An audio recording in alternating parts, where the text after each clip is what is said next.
ಓಂ ಶಾಂತಿ. ಬಾಬಾರವರ ಜ್ಞಾನದ ಗಂಗೆಯಲ್ಲಿ ಮೀಯಲು ಸಿದ್ಧರಿದ್ದೀರಾ? ಶಿವವಾಣಿ ಚಾನೆಲ್ನ ಇಂದಿನ ಈ ವಿಶೇಷ ಸಂಚಿಕೆಗೆ ನಿಮ್ಮೆಲ್ಲರಿಗೂ ಪ್ರೀತಿಯ ಸ್ವಾಗತ. ಬಾಬಾರವರು ನಮಗಾಗಿ ನೀಡುವ ಪ್ರತಿದಿನದ ಮುರಳಿ ಕೇವಲ ಮಾತುಗಳಲ್ಲ, ಅವು ನಮ್ಮ ಜೀವನದ ದಾರಿದೀಪ. ಇಂದಿನ ದಿನನಿತ್ಯದ ಮುರಳಿ ಮಂಥನದ ಮೂಲಕ ನಾವು ಸ್ವಯಂ ಪರಿವರ್ತನೆಯ ಹಾದಿಯಲ್ಲಿ ಒಂದು ಹೆಜ್ಜೆ ಮುಂದೆ ಸಾಗೋಣ. ಬನ್ನಿ, ಇಂದಿನ ಮಧುರ ಮಹಾವಾಕ್ಯಗಳನ್ನು ಆಲಿಸೋಣ. ನಡು ಸಮುದ್ರದಲ್ಲಿ ಒಂದು ದೊಡ್ಡ ಹಡಗು ಬಿರುಗಾಳಿಗೆ ಸಿಕ್ಕಿ ಮುಳುಗುತ್ತಾ ಇದೆ ಅಂತ ಕಲ್ಪನೆ ಮಾಡ್ಕೊಳ್ಳಿ. ಖಂಡಿತ, ಅದೊಂದು ಭಯಾನಕ ದೃಶ್ಯ. ಹೌದು, ಆ ಭಯದಲ್ಲಿ ಮಾನವನ ಸಹಜ ಪ್ರವೃತ್ತಿ ಏನಂದ್ರೆ ತಕ್ಷಣವೇ ಪಕ್ಕದಲ್ಲಿರುವವರನ್ನು ಆಸರೆಗಾಗಿ ತಬ್ಬಿಕೊಳ್ಳುವುದು. ಆದರೆ ಆ ಪಕ್ಕದಲ್ಲಿರುವ ಪ್ರಯಾಣಿಕನೂ ಅದೇ ಮುಳುಗುತ್ತಿರುವ ಹಡಗಿನಲ್ಲೇ ಇದ್ದಾನೆ ಅಲ್ವಾ? ಇಬ್ಬರೂ ಒಟ್ಟಿಗೆ ಮುಳುಗುವುದು ಖಚಿತ. ನಿಜ. ಇಂಥ ಪರಿಸ್ಥಿತಿಯಲ್ಲಿ ಹಡಗಿನ ಅತ್ಯಂತ ಭದ್ರವಾದ ಅಚಲವಾದ ಕಂಬವನ್ನು ಹಿಡಿದುಕೊಳ್ಳುವುದು ಮಾತ್ರ ನಮ್ಮನ್ನು ರಕ್ಷಿಸಬಲ್ಲದು. ಹೌದು, ನೋಡಿ, ಇಂದಿನ ನಮ್ಮ ಜ್ಞಾನ ಮಂಥನಕ್ಕೆ ನಾವು ಇಳಿಯುತ್ತಿದ್ದಂತೆ ಈ ಭೌತಿಕ ಜಗತ್ತು ಎಂಬ ಹಡಗು ಕೂಡ ವಿನಾಶದ ಅಂಚಿನಲ್ಲಿದೆ.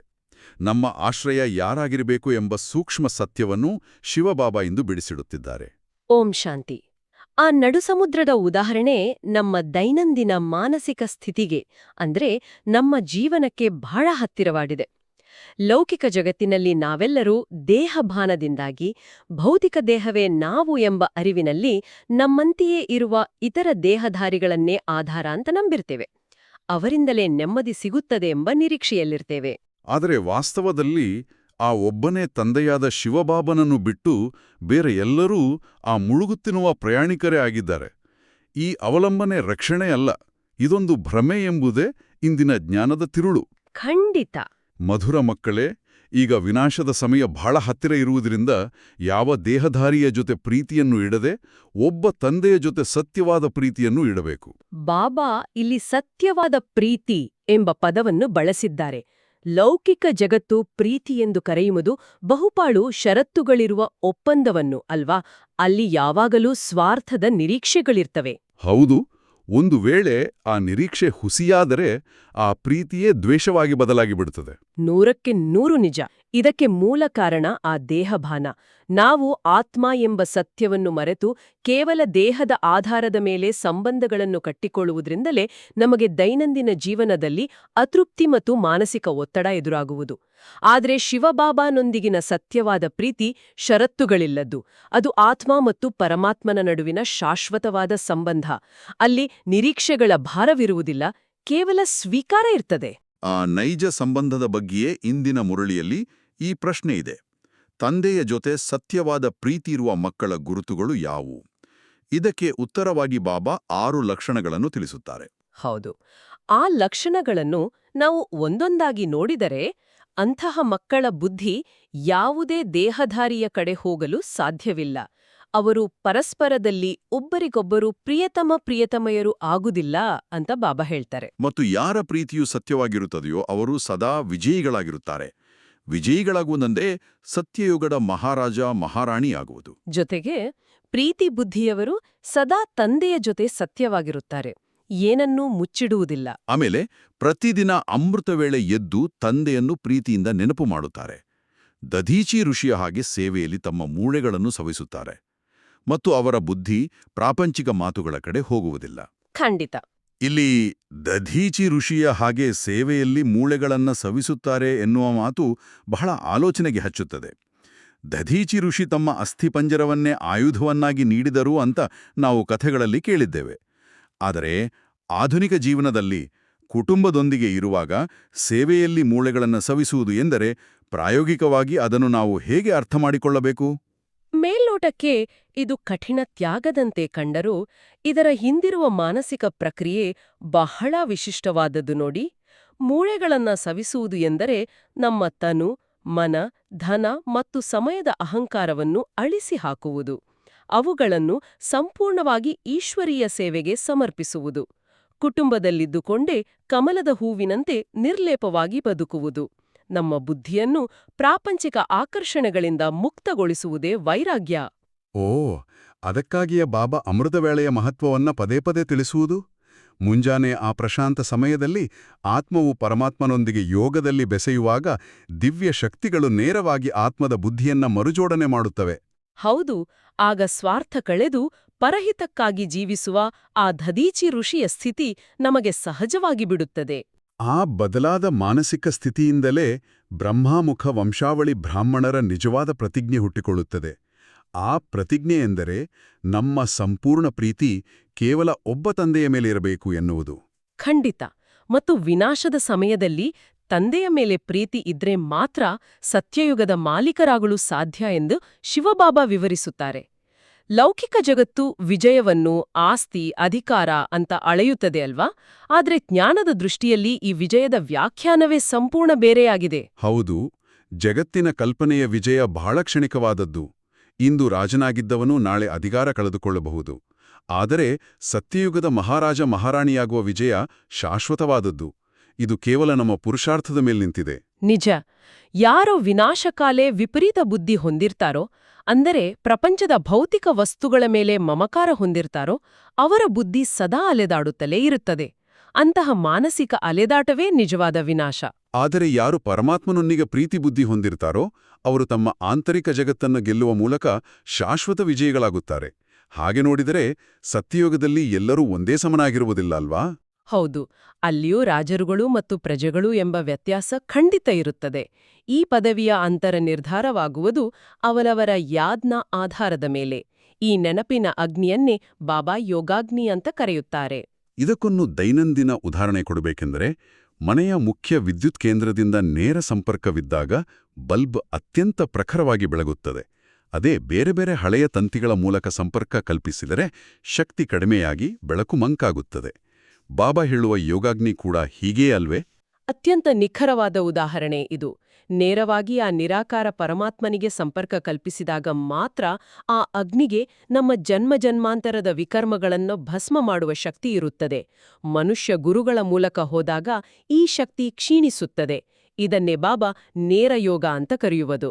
ಜಗತ್ತಿನ ಬಹುದೊಡ್ಡ ದುರಂತವೆಂದರೆ ಅವರು ಸತ್ಯವಾದ ಜ್ಞಾನಸಾಗರನಾದ ತಂದೆಯ ಜೊತೆಗಿನ ಆ ನೇರ ಸಂಪರ್ಕವನ್ನು ಕಳೆದುಕೊಂಡಿದ್ದಾರೆ. ಲೌಕಿಕ ಮನುಷ್ಯರು ತಮ್ಮ ಪಾಪಕರ್ಮಗಳನ್ನು ಕಳೆಯಲು ನೀರಿನ ಗಂಗೆಯಲ್ಲಿ ಸ್ನಾನ ಮಾಡುತ್ತಾರೆ. ಆದರೆ ಆಳವಾಗಿ ಯೋಚಿಸಿ, ನೀರಿನಿಂದ ಭೌತಿಕ ದೇಹದ ಕೊಳೆ ಹೋಗಬಹುದೇ ಹೊರತು ಆತ್ಮದ ವಿಕರ್ಮಗಳು ಹೇಗೆ ಭಸ್ಮವಾಗಲು ಸಾಧ್ಯ? ಸಾಧ್ಯವೇ ಇಲ್ಲ. ಪತಿತ ಪಾವನನಾದ ತನ್ನೆಯ ಜ್ಞಾನ ಗಂಗೆಯಿಂದ ಮಾತ್ರ ಆತ್ಮವು ತನ್ನ ಸತೋಪ್ರಧಾನ ಸ್ಥಿತಿಯನ್ನು ಮರಳಿ ಪಡೆಯುತ್ತದೆ. ಈ ಆಧ್ಯಾತ್ಮಿಕ ಜ್ಞಾನ ಕೇವಲ ಜ್ಞಾನ ಸಾಗರನ ಬಳಿ ಇದೆಯೇ ಹೊರತು ಮನುಷ್ಯರ ಬಳಿಯಲ್ಲ. ಜ್ಞಾನದ ಈ ನೇರ ಸಂಪರ್ಕವನ್ನು ಕಳೆದುಕೊಂಡಿರುವುದರಿಂದಲೇ ಜಗತ್ತಿನಲ್ಲಿ ಇಷ್ಟೆಲ್ಲಾ ಗೊಂದಲಗಳಿವೆ. ಈ ಗೊಂದಲವನ್ನು ಪರಿಹರಿಸಲು ಬಾಬಾ ಪ್ರದರ್ಶನಿಗಳ ಮೂಲಕ ಸತ್ಯವನ್ನು ಜಗತ್ತಿಗೆ ತಿಳಿಸುವ ಶ್ರೀಮತ ಕೊಡುತ್ತಾರೆ. ಹೌದು, ಮತ್ತು ಅಲ್ಲಿ ವಿಶೇಷವಾಗಿ ಗೀತಾ ಪಾಠಶಾಲೆಯವರನ್ನು ಮೊದಲು ಆಹ್ವಾನಿಸಲು ಹೇಳುವುದರ ಹಿಂದಿರುವ ರಹಸ್ಯವೇನು ಅಂತ ನಾವು ಯೋಚಿಸಬೇಕು. ಭಕ್ತಿ ಮಾರ್ಗದ ಗೀತೆಯನ್ನು ಓದುವವರನ್ನೇ ಏಕೆ ಮೊದಲು ಕರೆಯಬೇಕು? ಏಕೆಂದರೆ ಆ ಗೀತಾ ಪಾಠಶಾಲೆಯವರು ತಾವು ಓದುತ್ತಿರುವ ಭಕ್ತಿ ಮಾರ್ಗದ ಕತೆಗಳೇ ಸತ್ಯವೆಂದು ನಂಬಿದ್ದಾರೆ. ಸ್ವರ್ಗದ ಸ್ಥಾಪನೆ ಆ ಕತೆಗಳಿಂದಾಗುವುದಿಲ್ಲ, ಬದಲಾಗಿ ಸ್ವಯಂ ಭಗವಂತನು ಈ ಸಮಯದಲ್ಲಿ ನೀಡುತ್ತಿರುವ ಜ್ಞಾನದ ಮುರಳಿಯಿಂದ ಆಗುತ್ತದೆ ಎಂಬ ವಾಸ್ತವವನ್ನು ಅವರು ಅರಿತುಕೊಳ್ಳಬೇಕಿದೆ. ನಿಜ. ಜಗತ್ತು ಪರಮಾತ್ಮನನ್ನು ಮತ್ತು ಸತ್ಯಯುಗದ ಮೊದಲ ರಾಜನಾದ ಶ್ರೀಕೃಷ್ಣನನ್ನು ಒಂದೇ ಎಂದು ಗೊಂದಲ ಮಾಡಿಕೊಂಡಿದೆ. ಜೊತೆಗೆ ಪರಮಾತ್ಮನು ಸರ್ವವ್ಯಾಪಿ ಎಂಬ ಬಹುದೊಡ್ಡ ಭ್ರಮೆಯನ್ನು ಸೃಷ್ಟಿಸಿಕೊಂಡಿದೆ.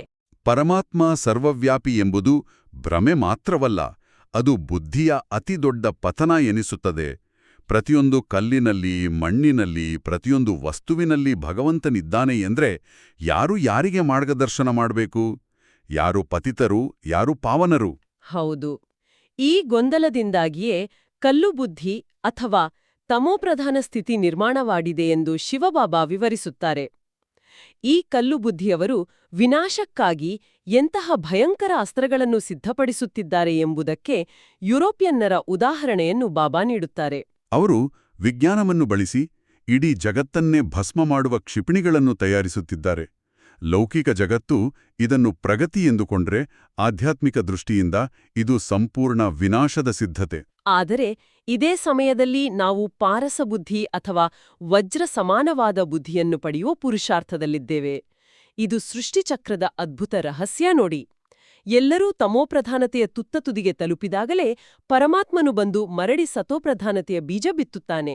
ಹಾಗಾಗಿ ಕೇವಲ ಜ್ಞಾನವನ್ನು ಕೇಳಿ ಸುಮ್ಮನಾಗಬಾರದು. ಜ್ಞಾನಸಾಗರನ ಮಕ್ಕಳಾದ ಮೇಲೆ ಇತರರ ಕಲ್ಯಾಣ ಮಾಡುವುದು ನಮ್ಮ ಅನಿವಾರ್ಯ ಕರ್ತವ್ಯ. ಯಾರು ಸೇವಾಧಾರಿಗಳಾಗುತ್ತಾರೋ ಅವರಿಗೆ ಮಾತ್ರ ಉನ್ನತ ಪದವಿ ಸಿಗುತ್ತದೆ. ಖಂಡಿತ. ಒಂದು ವೇಳೆ ನಾವು ಜ್ಞಾನವನ್ನು ಕೇಳಿಯೂ ಶ್ರೀಮತದಂತೆ ನಡೆದಿದ್ದರೆ ಬಾಬಾ ಅವರನ್ನು ಮಲತಾಯಿ ಮಕ್ಕಳು ಎಂದು ಕರೆಯುತ್ತಾರೆ. ಇದು ಕೇವಲ ಊಟ ಮಾಡಿ ಅದನ್ನು ಅರಗಿಸಿಕೊಳ್ಳದೇ ಇರುವಂತಹ ಸ್ಥಿತಿ. ಹೌದು, ಕೇವಲ ಬಾಯಲ್ಲಿ ಹೇಳುವುದು, ಆದರೆ ನಡವಳಿಕೆಯಲ್ಲಿ ಸುಳ್ಳು, ಮೋಸ ಇದ್ರೆ ಅದು ಸತೋಪ್ರಧಾನ ಸ್ಥಿತಿಯ ಲಕ್ಷಣ ಖಂಡಿತ ಅಲ್ಲ. ಸತ್ಯವನ್ನು ನುಡಿಯುವುದು ದೈವೀ ಗುಣದ ಅಡಿಪಾಯವಿದ್ದಂತೆ. ಸತ್ಯವನ್ನು ಹೇಳುವವರು ಮಾತ್ರ ತಂದೆಗೆ ಪ್ರಿಯರಾಗುತ್ತಾರೆ. ಈ ಪಾವನತೆಯ ಕಾರಣಕ್ಕಾಗಿಯೇ ನಾವು ಭಕ್ತಿ ಮಾರ್ಗದಲ್ಲಿ ಪೂಜಿಸುವ ದೇವತೆಗಳಿಗೂ ಮತ್ತು ಲೌಕಿಕ ರಾಜರಿಗೂ ಇರುವ ದೊಡ್ಡ ಅಂತರವನ್ನು ಬಾಬಾ ವಿಶ್ಲೇಷಿಸುತ್ತಾರೆ. ಭಕ್ತಿ ಮಾರ್ಗದಲ್ಲಿ ನಾವು ಚಿತ್ರಗಳನ್ನು ನೋಡ್ತೇವೆ ಅಲ್ವಾ? ಕೃಷ್ಣನ ಕೈಯಲ್ಲಿ ಕೂಳಲು, ಸರಸ್ವತಿಯ ಕೈಯಲ್ಲಿ ವೀಣೆ. ಇದು ಭೌತಿಕವಾದ ಮರದ ಅಥವಾ ತಂತಿಯ ವಾದ್ಯಗಳಲ್ಲ, ಇವು ಜ್ಞಾನದ ಸಂಕೇತಗಳು. ಜ್ಞಾನದ ಮುರಳಿಯನ್ನು ನುಡಿಸುವ ಮೂಲಕ ಅವರು ದೇವತೆಗಳಾದರು. ಈ ಪಾವನತೆಯ ಕಾರಣಕ್ಕಾಗಿಯೇ ಭಾರತದಲ್ಲಿ ಇಂದಿಗೂ ದೇವತೆಗಳ ಮೂರ್ತಿಗಳಿಗೆ ಅತ್ಯಂತ ಶ್ರದ್ಧೆಯಿಂದ ಮಂದಿರಗಳಲ್ಲಿ ಪೂಜೆ ಸಲ್ಲುತ್ತದೆ. ಆದರೆ ಲೌಕಿಕ ರಾಜರು ಎಷ್ಟೇ ದೊಡ್ಡವರಾಗಿದ್ದರೂ ಅವರ ಮೂರ್ತಿಗಳನ್ನು ಬೀದಿಯ ವೃತ್ತಗಳಲ್ಲಿ ನಿಲ್ಲಿಸಿರುತ್ತಾರೆ. ಅವುಗಳ ಮೇಲೆ ಪಕ್ಷಿಗಳು ಕುಳಿತು ಕೊಳಕು ಮಾಡುತ್ತವೆ. ಆ ಮೂರ್ತಿಗಳ ಸ್ಥಿತಿಯನ್ನು ನೋಡಿದಾಗ ನಮ್ಮ ಪ್ರಸ್ತುತ ದೇಹಭಾನದ ಸ್ಥಿತಿಯೂ ಹಾಗೇ ಇದೆ ಅನಿಸುತ್ತದೆ. ಈ ದೇಹಭಾನ ಎಂಬುದು ಎಂಥ ದೊಡ್ಡ ಮಾಯೆಯ ಬಲೆ ಎಂದರೆ, ಆತ್ಮಗಳು ಪರಮಾತ್ಮನಿಗೆ ಪ್ರಿಯರಾಗುವ ಬದಲು ಒಬ್ಬರಿಗೊಬ್ಬರು ಪ್ರಿಯತಮೆಯರಾಗುತ್ತಾರೆ. ಆತ್ಮ ಮತ್ತು ಆತ್ಮರ ನಡುವಿನ ಈ ಮಮಕಾರ ನಮ್ಮ ಆಂತರಿಕ ಶಕ್ತಿಯನ್ನು ಸಂಪೂರ್ಣವಾಗಿ ಹೀರಿಬಿಡುತ್ತದೆ. ಬಾಬಾನನ್ನು ಮರೆತು ದೇಹಧಾರಿಗಳನ್ನು ನೆನಪು ಮಾಡುವುದು ಎಂದರೆ ಅದು ಬಾಬಾನಿಗೆ ಮಾಡುವ ನೇರ ನಿಂದನೆ ಎಂದು ಮುರಳಿ ಎಚ್ಚರಿಸುತ್ತದೆ. ಆದರೆ ಇಲ್ಲಿ ಒಂದು ವಾಸ್ತವಿಕ ಪ್ರಶ್ನೆ ಮೂಡುತ್ತದೆ. ನಾವು ಮನುಷ್ಯರ ನಡುವೆಯೇ ಜೀವಿಸುತ್ತಿರುವಾಗ ಯಾವುದೇ ದೇಹಧಾರಿಯ ಮೇಲೆ ಪ್ರೀತಿ ಇಡದಿರುವುದು ಪ್ರಾಯೋಗಿಕವಾಗಿ ಹೇಗೆ ಸಾಧ್ಯ? ಇದು ಭಾವನೆಗಳನ್ನು ಕೊಲ್ಲುವುದಲ್ಲ, ಬದಲಾಗಿ ಭಾವನೆಗಳನ್ನು ಉನ್ನತೀಕರಿಸುವುದು. ನಾವು ಎಲ್ಲರೊಂದಿಗೂ ಪ್ರೀತಿಯಿಂದ ಇರಬೇಕು, ಆದರೆ ಆ ಪ್ರೀತಿ ಇವರು ನನ್ನವರು ಎಂಬ ಮಮಕಾರದಿಂದ ಕೂಡಿರಬಾರದು. ನಾವು ಕರ್ಮಗಳನ್ನು ಮಾಡುತ್ತೇವೆ, ಆದರೆ ಕರ್ಮಬಂಧನದಲ್ಲಿ ಸಿಲುಗುವುದಿಲ್ಲ. ನಮ್ಮ ಬುದ್ಧಿಯ ಸಂಪರ್ಕ ಕೇವಲ ಆ ನಿರಾಕಾರ ತಂದೆಯೊಂದಿಗಿರಬೇಕು. ಇತ್ತೀಚೆಗೆ ಮನುಷ್ಯರ ದೇಹದಲ್ಲಿ ದೇವತೆಗಳ ಅಥವಾ ಪರಮಾತ್ಮನ ಪ್ರವೇಶವಾಗುತ್ತದೆ ಎಂಬ ಭ್ರಮೆಗಳೂ ಹೆಚ್ಚಾಗಿವೆ. ಯಾರೋ ಮನುಷ್ಯರು ತಮ್ಮಲ್ಲಿ ಶಕ್ತಿ ಇದೆ ಎಂದು ಹೇಳಿದಾಗ ನಾವು ಅವರತ್ತ ಆಕರ್ಷಿತರಾಗುತ್ತೇವೆ. ಆದರೆ ಇದು ಕೇವಲ ಭ್ರಮೆ. ಯಾವುದೇ ಮನುಷ್ಯನಲ್ಲಿ ಪ್ರವೇಶವಾಗುವುದರಿಂದ ಆತ್ಮದ ಉದ್ಧಾರವಾಗುವುದಿಲ್ಲ. ನಮಗೆ ಬೇಕಾಗಿರುವುದು ಆ ನಿರಾಕಾರ ತಂದೆಯೊಂದಿಗಿನ ನೇರ ಯೋಗ. ಹಾಗಾದ್ರೆ ಲೌಕಿಕ ಬಂಧನದಲ್ಲಿರುವವರ ಪ್ರಶ್ನೆ ಬರುತ್ತದೆ. ಅಂದ್ರೆ ಸಂಸಾರದ ಜವಾಬ್ದಾರಿಗಳು, ಮನೆಯ ಕೆಲಸಗಳು, ಹೊರಗೆ ಹೋಗಲು ಸಾಧ್ಯವಾಗದ ಪರಿಸ್ಥಿತಿ, ಇಂಥವರು ಹೇಗೆ ಯೋಗ ಮಾಡಬೇಕು? ಬಂಧನವೆಂಬುದು ಭೌತಿಕವಲ್ಲ, ಅದು ಸಂಪೂರ್ಣವಾಗಿ ಮಾನಸಿಕ. ಯಾರು ಮನೆಯಲ್ಲೇ ಕುಳಿತು ತಮ್ಮ ಅಂತರಂಗದಲ್ಲಿ ಪರಮಾತ್ಮನೊಡನೆ ಆಳವಾದ ಯೋಗದ ಸಂಬಂಧವನ್ನು ಬೆಳೆಸುತ್ತಾರೋ ಅವರು ಸ್ವತಂತ್ರರಿಗಿಂತಲೂ ಉನ್ನತ ಪದವಿಯನ್ನು ಪಡೆಯಬಹುದು ಎಂದು ಬಾಬಾ ಸ್ಪಷ್ಟಪಡಿಸುತ್ತಾರೆ. ಭೌತಿಕ ಗೋಡೆಗಳು ಆತ್ಮದ ಹಾರಾಟವನ್ನು ಎಂದಿಗೂ ತಡೆಯಲಾರವು. ಆದರೆ ಈ ಹಾದಿಯಲ್ಲಿ ಮಾಯೆಯ ಬಿರುಗಾಳಿ ಅಥವಾ ಗ್ರಹಚಾರ ಬರುತ್ತದೆ. ಮನಸ್ಸು ಜ್ಞಾನವನ್ನು ಬಿಟ್ಟು ಲೌಕಿಕದತ್ತ ಸೆಳೆಯುತ್ತದೆ. ಸಿನಿಮಾ, ನಾಟಕ, ಪ್ರಾಪಂಚಿಕ ಮಜಾಗಳು ನಮ್ಮನ್ನು ಆಕರ್ಷಿಸುತ್ತವೆ. ಆ ಆಕರ್ಷಣೆಯನ್ನು ಮೀರಿ ನಿಲ್ಲಲು ಅಮೃತ ವೇಳೆಯ ಖುಷಿಯ ನಶೆ ಬಹಳ ಮುಖ್ಯ. ಮುಂಜಾನೆಯ ಏಕಾಂತದಲ್ಲಿ ಪರಮಾತ್ಮನೊಡನೆ ಕುಳಿತುಕೊಳ್ಳುವುದರಿಂದ ಸಿಗುವ ಆ ಆತ್ಮಿಕ ಶಕ್ತಿ ನಮ್ಮ ಮನಸ, ವಾಚ ಮತ್ತು ಕರ್ಮಳ ಸೇವೆಯ ಗುಣಮಟ್ಟವನ್ನು ಹೆಚ್ಚಿಸುತ್ತದೆ. ಲೌಕಿಕ ಜಗತ್ತು ಕೋಟಿಗಟ್ಟಲೆ ಹಣ ಸುರಿದು ಬಾಂಬುಗಳನ್ನು ಮಾಡಿ ವಿನಾಶವನ್ನು ತರುತ್ತಿದೆ. ಆದರೆ ನಾವು ಬಿಡಿಗಾಸಿನಷ್ಟು ಚಿಕ್ಕದಾದ, ಸದ್ದಿಲ್ಲದ ಈಶ್ವರೀಯ ಸೇವೆಯಿಂದ ಸಂಪೂರ್ಣ ವಿಶ್ವದ ಮಾಲೀಕರಾಗುವ ರಾಜಧಾನಿಯನ್ನು ಸ್ಥಾಪಿಸುತ್ತಿದ್ದೇವೆ. ಇದು ಎಂತಹ ಅದ್ಭುತವಾದ ವೈರುಧ್ಯ!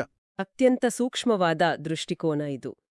ಭೌತಿಕ ಕಣ್ಣಿಗೆ ಅರ್ಥವಾಗದ, ಕವಡೆಗೆ ಸಮಾನವಾದ ಈ ಲೌಕಿಕ ಜೀವನದಿಂದ ವಜ್ರಕ್ಕೆ ಸಮಾನವಾದ ದೈವೀ ಜೀವನದ ಕಡೆಗಿನ ಪಯಣವಿದು. ಈ ಅದ್ಭುತವಾದ ಜ್ಞಾನವನ್ನು ನೀಡುವ ಆ ಪರಮಪಿತನ ಪ್ರೀತಿಯ ಸಂದೇಶವನ್ನು ಈಗ ಹಾಗೆಯೇ ಸ್ಮರಿಸೋಣ.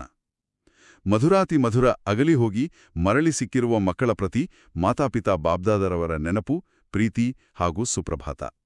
ಆತ್ಮಿಕ ಮಕ್ಕಳಿಗೆ ಆತ್ಮಿಕ ತಂದೆಯ ನಮಸ್ತೆ. ಓಂ ಶಾಂತಿ. ಈ ದಿವ್ಯವಾದ ನೆನಪಿನ ನಂತರ ನಮ್ಮ ದೈನಂದಿನ ನಡವಳಿಕೆಯಲ್ಲಿ ಅಳವಡಿಸಿಕೊಳ್ಳಬೇಕಾದ ಧಾರಣೆಗಾಗಿ ಮುಖ್ಯ ಸಾರದತ್ತ ಸಾಗೋಣ. ಮೊದಲನೆಯ ಅಂಶ, ಅಮೃತ ವೇಳೆ ಏಕಾಂತದಲ್ಲಿ ಕುಳಿತು ತಂದೆಯನ್ನು ಪ್ರೀತಿಯಿಂದ ನೆನಪು ಮಾಡಬೇಕು ಮತ್ತು ಪ್ರಾಪಂಚಿಕ ಮಾತುಗಳನ್ನು ಬಿಟ್ಟು ಈಶ್ವರೀಯ ಸೇವೆಯಲ್ಲಿ ತೊಡಗಬೇಕು. ಎರಡನೇ ಅಂಶ, ತಂದೆಯ ಜೊತೆ ಸತ್ಯವಾದ ಹೃದಯವನ್ನು ಇಡಬೇಕು. ಪರಸ್ಪರದಲ್ಲಿ ಒಬ್ಬರಿಗೊಬ್ಬರು ಪ್ರಿಯತಮೇರಾಗಬಾರದು. ಯಾವುದೇ ದೇಹದಾರಿಯ ಜೊತೆ ಪ್ರೀತಿ ಇಡದೆ ಒಬ್ಬ ತಂದೆಯ ಜೊತೆ ಪ್ರೀತಿಯನ್ನು ಇಡಬೇಕು. ಈ ಧಾರಣೆಯನ್ನು ಇಂದಿನಿಂದಲೇ ಅಳವಡಿಸಿಕೊಳ್ಳಲು ನಮ್ಮ ಅಂತರಂಗದ ಒಲವು ಎತ್ತ ಸಾಗುತ್ತಿದೆ ಎಂದು ಪ್ರತಿಕ್ಷಣ ಪರಿಶೀಲಿಸಿಕೊಳ್ಳಬೇಕು. ಹೊರಗಿನಿಂದ ಎಷ್ಟೇ ಲೌಕಿಕ ಕೆಲಸಗಳನ್ನು ಮಾಡುತ್ತಿದ್ದರೂ ನಮ್ಮ ಆಂತರಿಕ ತಂತಿ ಕೇವಲ ಶಿವಬಾಬಾನ ಜೊತೆ ಮಾತ್ರ ಜೋಡಣೆಯಾಗಿರಬೇಕು. ಇದುವೇ ನೈಜ ಪುರುಷಾರ್ಥ. ಇದೇ ಹಿನ್ನೆಲೆಯಲ್ಲಿ ಇಂದಿನ ವರದಾನವನ್ನು ವಿಶ್ಲೇಷಿಸೋಣ. ಸರ್ವಶಕ್ತಿಗಳ ಸಂಪತ್ತಿನಿಂದ ಸಂಪನ್ನರಾಗಿದ್ದು ದಾತರಾಗುವಂತಹ ವಿದಾತ ವರದಾತ ಭವ. ನಮ್ಮ ಲೌಕಿಕ ಜೀವನದಲ್ಲಿ ನಾವು ಸದಾ ಏನನ್ನಾದರೂ ನಿರೀಕ್ಷಿಸುತ್ತಲೇ ಇರುತ್ತೇವೆ. ನನಗೆ ಪ್ರೀತಿ ಬೇಕು, ಗೌರವ ಬೇಕು, ಶಾಂತಿ ಬೇಕು ಎಂಬ ಈ ಬೇಡುವ ಸ್ಥಿತಿಯನ್ನೇ ಬಾಬಾ ಭಿಕಾರಿ ಸಂಸ್ಕಾರ ಎನ್ನುತ್ತಾರೆ. ಈ ಮನಸ್ಥಿತಿ ನಮ್ಮನ್ನು ಆಂತರಿಕವಾಗಿ ದುರ್ಬಲಗೊಳಿಸುತ್ತದಲ್ವಾ? ಹೌದು. ಆದರೆ ನಾವು ಪರಮಾತ್ಮನ ಮಕ್ಕಳು. ನಮ್ಮ ಆತ್ಮವು ಸರ್ವಶಕ್ತಿಗಳ ಖಜಾನೆಯಿಂದ ಸಂಪನ್ನವಾಗಿದೆ. ನಮಗೆ ಹೊರಗಿನಿಂದ ಏನೂ ಬೇಕು ಎನ್ನುವ ಅವಶ್ಯಕತೆ ಇಲ್ಲ. ನಾವು ದಾತೃವಿನ, ಅಂದರೆ ನೀಡುವವನ ಸ್ಥಿತಿಯನ್ನು ತಲುಪಬೇಕು. ಅಂದರೆ ನಮ್ಮ ಬಳಿ ಬರುವ ಪ್ರತಿಯೊಬ್ಬರಿಗೂ ನಮ್ಮ ಕರುಣೆ, ನಮ್ಮ ನಗು ಅಥವಾ ನಮ್ಮ ಮೌನದಿಂದಲೇ ಶಕ್ತಿಯನ್ನು ನೀಡುವ ವರದಾತ ಆಗಬೇಕು. ಈ ವರದಾನಕ್ಕೆ ಪೂರಕವಾಗಿರುವ ಇಂದಿನ ಸ್ಲೋಗನ್ ಅನ್ನು ನೋಡೋಣ. ಪ್ರತಿಯೊಂದು ಆತ್ಮನಿಗೆ ಏನಾದರೊಂದು ಪ್ರಾಪ್ತಿ ಮಾಡಿಸುವವರ ವಚನವೇ ಸತ್ಯವಚನವಾಗಿದೆ. ನಮ್ಮ ಮಾತುಗಳು ಕೇವಲ ಮಾಹಿತಿಯನ್ನು ನೀಡುವಂತಿರಬಾರದು. ಯಾರು ದುಃಖದಲ್ಲಿ ಅಥವಾ ಗೊಂದಲದಲ್ಲಿರುತ್ತಾರೋ ಅವರಿಗೆ ನಮ್ಮ ಒಂದೇ ಒಂದು ಮಾತು ಹೊಸ ಭರವಸೆಯನ್ನು ಪ್ರಾಪ್ತಿ ಮಾಡಿಸುವಂತಿರಬೇಕು. ಯಾರಾದರೂ ನಮ್ಮ ಜೊತೆ ಮಾತನಾಡಿದಾಗ ಅವರ ಮನಸ್ಸಿನ ಭಾರ ಹಗುರವಾಗಬೇಕು. ಅದೇ ನಿಜವಾದ ಸತ್ಯವಚನ. ಕೊನೆಯದಾಗಿ ಬಾಬ್ದಾದಾರವರ ಅವ್ಯಕ್ತ ಸೂಚನೆ: ಸದಾ ಅಚಲ, ಅಡೋಲ, ಏಕರಸ ಸ್ಥಿತಿಯ ಅನುಭವ ಮಾಡಿ. ಏನೇ ಪರಿಸ್ಥಿತಿಗಳು ಬಂದರೂ, ಎಷ್ಟೇ ಬಿರುಗಾಳಿಗಳು ಎದ್ದರೂ ನಮ್ಮ ಆಂತರಿಕ ಸ್ವಸ್ಥಿತಿ ಅಚಲವಾಗಿರಬೇಕು. ಹೊರಗಿನ ಪರಿಸ್ಥಿತಿ ಶಕ್ತಿಶಾಲಿಯೇ ಅಥವಾ ಒಳಗಿನ ಸ್ಥಿತಿ ಶಕ್ತಿಶಾಲಿಯೇ ಎನ್ನುವುದೇ ಇಲ್ಲಿನ ಸವಾಲು. ಹೊರಗಿನ ಕೋಲಾಹಲ ನಮ್ಮೊಳಗಿನ ಶಾಂತಿಯನ್ನು ಕಸಿದುಕೊಳ್ಳಬಾರದು. ಅದನ್ನೇ ಏಕರಸ ಸ್ಥಿತಿ ಎಂದು ಕರೆಯುವುದು. ಈಗ ಈ ಎಲ್ಲ ದಿವ್ಯ ಚಿಂತನೆಗಳನ್ನು ಅಂತರಂಗದಲ್ಲಿ ಆಳವಾಗಿ ಇಳಿಸಿಕೊಳ್ಳೋಣ. ಕುಳಿತಲ್ಲಿಯೇ ನಿಮ್ಮ ದೇಹವನ್ನು ಸಂಪೂರ್ಣವಾಗಿ ಸಡಿಲಗೊಳಿಸಿ. ದಿನನಿತ್ಯದ ಓಟದಿಂದ, ಹೊರಗಿನ ಶಬ್ದಗಳಿಂದ ಮೆಲ್ಲನೆ ಬಿಡುಗಡೆ ಪಡೆಯಿರಿ. ಉಸಿರಾಟದಲ್ಲಯ್ಯ ಸಹಜವಾಗಿರಲಿ. ಯಾವುದೇ ಒತ್ತಡವಿಲ್ಲದೆ ಸಂಪೂರ್ಣವಾಗಿ ರಿಲ್ಯಾಕ್ಸ್ ಆಗಿ, ಕ್ಷಮಿಸಿ, ಸಂಪೂರ್ಣವಾಗಿ ವಿಶ್ರಾಂತ ಸ್ಥಿತಿಗೆ ಬನ್ನಿ. ಆಂತರಿಕ ದೃಷ್ಟಿ ಈಗ ಭೌತಿಕ ಜಗತ್ತನ್ನು ದಾಟಿ ನಕ್ಷತ್ರ ಲೋಕವನ್ನು ಮೀರಿ ಆ ದಿವ್ಯವಾದ ಬಂಗಾರದ ಬೆಳಕಿನ ಪ್ರಪಂಚವಾದ ಪರಮಧಾಮವನ್ನು ತಲುಪುತ್ತಿದ್ದೇನೆ. ಅಲ್ಲಿ ಪರಮಪಿತ ಶಿವಬಾಬಾ ಜ್ಞಾನದ ಸೂರ್ಯನಾಗಿ ಬೆಳಗುತ್ತಿದ್ದಾನೆ.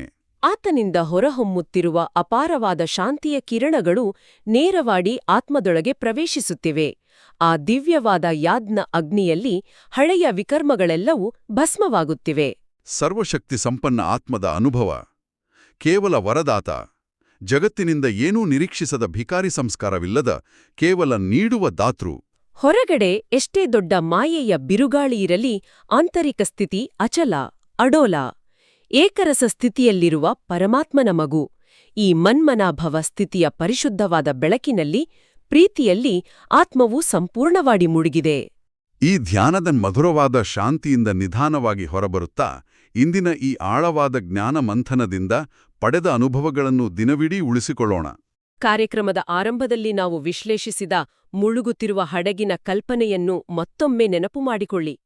ದೈನಂದಿನ ಸಂಬಂಧಗಳಲ್ಲಿ ನಮ್ಮ ಪ್ರೀತಿ ಆ ಮುಳುಗುತ್ತಿರುವ ಹಡಗಿನ ಪ್ರಯಾಣಿಕರ ಮೇಲಿನ ಅವಲಂಬನೆಯಾಗಿದೆಯೇ, ಅಥವಾ ಆ ಶಾಶ್ವತವಾದ ಮುಖ್ಯ ಕಂಬವಾದ ಪರಮಾತ್ಮನ ಜೊತೆಗಿನ ನೈಜ ಪ್ರೀತಿಯಾಗಿದೆಯೇ? ದೇಹಧಾರಿಗಳ ಮೇಲಿನ ಪ್ರೀತಿ ನಿಜವಾಗಿಯೂ ಪ್ರೀತಿಯೇ, ಅಥವಾ ಕೇವಲ ಅಭದ್ರತೆಯಿಂದ ಹುಟ್ಟಿದ ಅವಲಂಬನೆ? ಈ ಒಂದು ಆಳವಾದ ಪ್ರಚೋದನಾತ್ಮಕ ಚಿಂತನೆಯೊಂದಿಗೆ ಇಂದಿನ ಜ್ಞಾನದ ಪಯಣವನ್ನು ವಿರಮಿಸೋಣ. ಈ ಚಿಂತನೆ ಮುಂಬರುವ ದಿನಗಳಲ್ಲಿ ಪುರುಷಾರ್ಥವನ್ನು ಇನ್ನಷ್ಟು ತೀವ್ರಗೊಳಿಸಲಿ. ಇಂದಿನ ಈ ಜ್ಞಾನದ ಮಾತುಗಳು ನಿಮ್ಮ ದಿನವನ್ನು ಪವಿತ್ರವಾಗಿಸಲಿ ಎಂದು ಆಶಿಸುತ್ತೇವೆ. ಹಿರಿಯರು ಹೇಳಿದಂತೆ ಕೇಳುವುದು ಸುಲಭ, ಮಂಥನ ಮಾಡುವುದು ಶ್ರೇಷ್ಠ. ಪ್ರತಿದಿನ ಹೀಗೆಯೇ ಬಾಬಾರವರ ಮಧುರ ಮಹಾವಾಕ್ಯಗಳನ್ನು ಆಲಿಸಲು ಮತ್ತು ಜೀವನದಲ್ಲಿ ಅಳವಡಿಸಿಕೊಳ್ಳಲು ಮರೆಯಬೇಡಿ. ನಿಮಗೆ ಈ ವಿಡಿಯೋ ಇಷ್ಟವಾಗಿದ್ದರೆ ದಯವಿಟ್ಟು ಲೈಕ್ ಮಾಡಿ ಮತ್ತು ನಿಮ್ಮ ಆತ್ಮೀಯರೊಂದಿಗೆ ಶೇರ್ ಮಾಡಿ. ಇಂತಹ ದಿನನಿತ್ಯದ ಮುರಳಿ ಮಂಥನಕ್ಕಾಗಿ ನಮ್ಮ ಶಿವವಾಣಿ ಚಾನೆಲ್ಗೆ ಈ ಕೂಡಲೇ ಸಬ್ಸ್ಕ್ರೈಬ್ ಆಗಿ. ಸದಾ ಖುಷಿಯಾಗಿರಿ, ಶಾಂತಿಯಿಂದರಿ. ಓಂ ಶಾಂತಿ.